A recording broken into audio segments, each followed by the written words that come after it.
To our continuing coverage of the search for James Horn Jr. Now, police believe this murder suspect is armed and dangerous. That's right. 41 Action News reporter Dia Wall has been tracking this story since it broke Thursday morning. She's live in Clinton, Missouri with our continuing coverage. And Dia, any update yet on the search?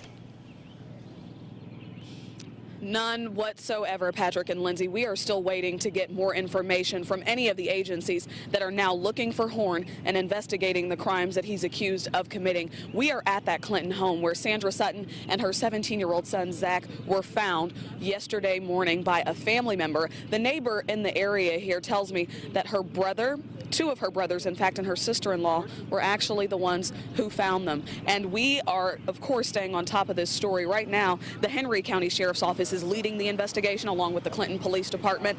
They're working with Sedalia PD, not to mention Pettis County as well. The Missouri State Highway Patrol is involved, as well as the Rural Major Case Squad. So they have all been meeting, talking about how they are going to find this man. A lot of you have asked for a description of James Horn, and here is his photo. He's 5 feet 11 inches tall, 175 pounds. He has brown hair and brown eyes. And as you mentioned, he is considered both armed and dangerous this morning. Just really amazing to comprehend how he was able to find Sandra and her son in this home and be accused of killing them yesterday morning. So we are definitely staying on top of this story for you. The neighbor gave me some very interesting details. She said she's actually seen Sandra outside in front of this home, kind of moving around for the last 2 or 3 weeks.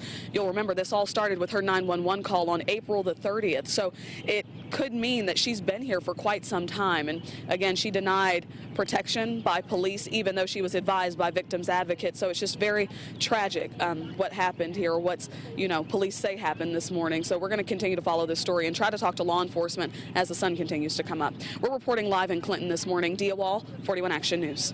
All right, thank you, Dia. And of course, this suspect, James Horn Jr., has an extensive criminal history. At one time, he was even designated a dangerous sexual predator. 41 Action News investigator Melissa Yeager takes us through his dark past.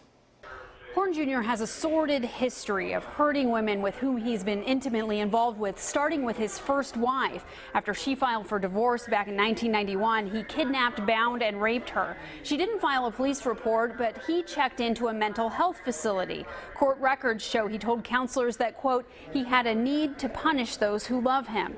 After that incident, he bound, kidnapped, and raped a girlfriend in 1992 and served 3 years in prison for that crime. Then in 1996, he was convicted of kidnapping and raping his estranged wife. He served more than 10 years for that crime and was actually held on a certificate of dangerousness for 4 years after he completed that sentence. 2 out of 3 psychologists who evaluated Horn diagnosed him as a sexual sadist and said he was likely to offend again. Still, a judge overturned that dangerous designation. In 2011, Horn was released from prison.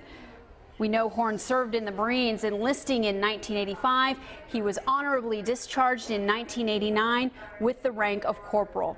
I'm investigator Melissa Yeager, 41 Action News.